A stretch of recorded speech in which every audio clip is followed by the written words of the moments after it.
It is December 8th, and this is my checklist for today. I have to eat chocolate from my physical advent calendar, and I have to make a tutorial. Since I already did eat my chocolate, I can also maybe check make tutorial since I'm doing that right now. And this is exactly what we're doing today.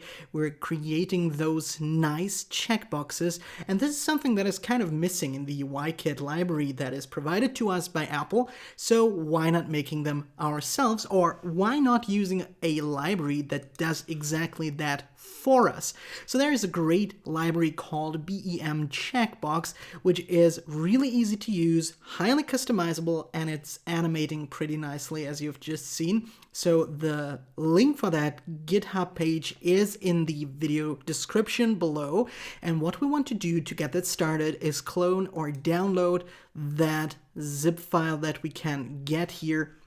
And we're going to start off by having a look at the files we just downloaded. So if I open up that folder, we get some classes here in a folder that are written in Objective-C, but that doesn't matter. We are going to configure our project in a way so that we can also use that in Swift. So let's bring up Xcode. Press Command-Shift-N and create a new single view application. Let's make sure that it's named Checkmark. Selecting Swift, of course, as our language, and then we put that on our desktop. And once we did that, we can also already add our classes to our project by simply drag and drop them into our project. Make sure that copy items if needed is selected, and we finish that up. And then let's make that window a little bigger. And what we need to do now is creating a so-called bridging header so that we can import Objective-C classes and use them in Swift. So I'm selecting my view controller here, press Command-N on the keyboard, and then we're selecting a header file here. And let's hit next. We're going to call that, let's say, checkmark header. Let's select our project as the group and add this to our target checkmark. Let's create that header file, and then we can also drag that somewhere below the view controller. We can also remove the template code here. And now it's important that we select our project and go into the build settings, because we have to specify where our bridging header is located to make sure that we can see that. Make sure that here at the top you've selected all options, and then we can just type in Swift compiler, or we can even just write Swift comp, and this gives us, under the general section, an area where it says Objective-C bridging header. And all we need to enter here is checkmark header.h. And if that worked, we can press Command B to build our project, and this should have worked, and it did. And now we have to have a look at our classes that we've just imported. And if we have a look at the BEM checkbox.m file, we're going to find the import statement for the BEM checkbox.h header, and then we copy that and paste that into our bridging header. And then we build that again, and it still works. And to get those cool check marks into your project, all you really need to do is go into your storyboard, bring up a new UI view from the object library, give it a size that you actually want, and then in the identity inspector we can change the custom class to BEM checkbox. And if I hit return, we get a preview here in our storyboard, and I can go into my attributes inspector and make a lot of configurations. Like, for example, I can change the line width. I can have a look at how this looks if it's turned on, and if it's turned off, I'm just keeping that at default right now, so you can play around with these settings.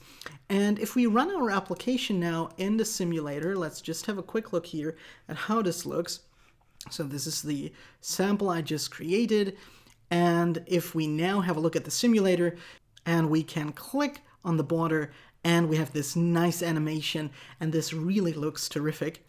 And what we should do maybe is change the minimum touch area, so we can increase that a little to about 4 maybe. And then if we run this again, we can also tap on our check mark somewhere in the center. So with that, we have created a cool checkbox, but now how does that look in code, or what can we do with that in code? So of course, you could create a new checkbox in code that would look something like this. We create a new constant, let's just call that box, and then we use the BEM checkbox class and initialize it with a frame. So let's use cgrect here, give it a frame with x, y, width, and height. So let's put that at 0, 0, width and height 100. Then we close those parentheses here. And then what we can do, of course, is take our box and use different properties here, like the line width, the minimum touch size, and so on. Everything we did in the attributes inspector, in the storyboard, we can, or in interface builder, we can also do here in code. But what the important part is now here is that we use self.view, of course, and add our box as a subview. So this would also be, of course, possible, but I'm going to add some comments around that. We don't really need that now. We are going to add simply another box here. So I'm copying and pasting my box right here. And then we can also create some outlets for our two boxes. So I'm simply call that box 1 in the assistant editor, and I create a second outlet by pressing Control on the keyboard, drag it to my assistant editor, calling this box 2, and then we have access to those boxes. And what we can do, for example, is activate them in code manually. So we could do that in view did appear, for example. There we have to call the super view did appear and pass along the animated parameter for this to work. And then we can use box 1, for example, and set this to on with true. And we also want this to be animated. And if we have a look at that in the simulator right now, then you will be able to see that automatically we get our turn on animation, and you could use that for different purposes, like a completed onboarding screen, or if something else successfully happened, then you could use this check mark in that way, automatically turning it on. You can also change the animation duration, for example, so we could change that to maybe 0.5 seconds here. Looks a little nicer maybe. And then what we can also do is adopt the BEM checkbox delegate. And using the BEM checkbox delegate gives us the possibility to see what checkbox was actually tapped. So we have a did tab function here that we can implement, and we could, for example, use a print statement here and say user tapped, and then add string interpolation here, and then we can use the checkbox argument here and use the tag to identify the checkbox. That means also that we have to supply our two checkboxes with tags. So this is by default 0, both of them. So I only set a tag for the second one and simply set this tag to 1. And the last thing we need to do is go back into our view controller and also make sure that we have assigned self to the box's delegate properties. So let's use box1.delegate, set this to self in our view.load function, and also box2.delegate equals self, so that both of our checkboxes can give us information in the did tab function.